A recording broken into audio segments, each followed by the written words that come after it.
آج ہم ایک ایسی دنیا کی بات کرنے والے ہیں جس کا تصور کرنا بھی تھوڑا مشکل ہے۔ سوچیں کہ آپ ایک ایسی جگہ پر ہیں جہاں سردی کا مطلب صرف ٹھنڈ نہیں بلکہ بقا کی ایک جنگ ہے۔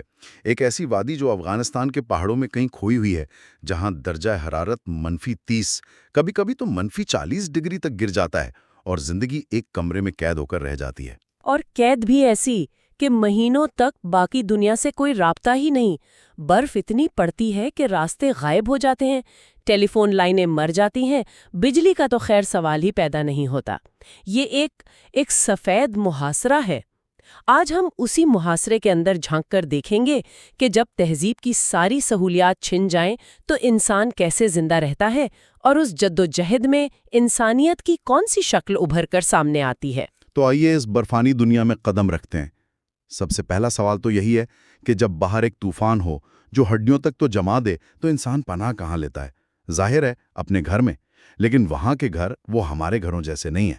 وہ تو پتھر اور مٹی سے بنے قلعے ہیں۔ بالکل، قلعے کہنا زیادہ مناسب ہے۔ ان گھروں کی ساخت میں آپ دیکھیں، صدیوں کی حکمت پوشیدہ ہے۔ دیواریں 2 سے 3 فٹ تک موٹی ہوتی ہیں، جو پتھر اور مٹی کی تہوں سے بنتی ہے۔ اچھا۔ جی، یہ قدرتی انسولیشن کا کام کرتی ہیں۔ اندر جلنے والے چھوٹے سے چولہے کی گرمی بھی ان دیواروں میں جذب ہو کر گھنٹوں تک کمرے کو گرم رکھتی ہے، جبکہ باہر کی وہ قاتل سردی اندر نہیں آ پاتی۔ یہ تو بڑی دلچسپ بات ہے، یعنی ان کا آرکیٹیکچر ہی ان کی بقا کی پہلی ضمانت ہے۔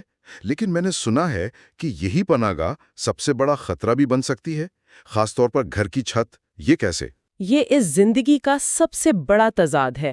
چھت پناہ دیتی ہے، لیکن جب اس پر مسلسل برف باری ہوتی ہے تو کئی فٹ برف جمع ہو جاتی ہے، اور گیلی برف کا وزن بہت زیادہ ہوتا ہے، بعض اوقات کئی ٹن تک پہنچ جاتا ہے۔ کئی ٹن؟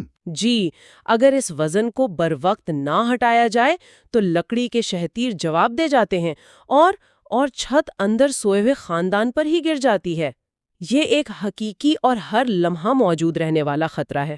یہ تو خوفناک ہے۔ تو اس کا مطلب ہے کہ ہر صبح کا آغاز ایک جان لیوا کام سے ہوتا ہے۔ جی بالکل، ہر صبح گھر کے مرد اور نوجوان لڑکے لکڑی کے خاص بیلچوں سے چھتوں پر جمی برف ہٹاتے ہیں۔ اور یہ صرف ایک کام نہیں، یہ ایک سماجی ذمہ داری ہے۔ اچھا، وہ کیسے؟ اگر کسی گھر میں مرد نہیں ہے یا کوئی بزرگ اور کمزور ہیں تو پڑوسی اور گاؤں کے دوسرے لوگ باری باری آ کر ان کی چھت صاف کرتے ہیں۔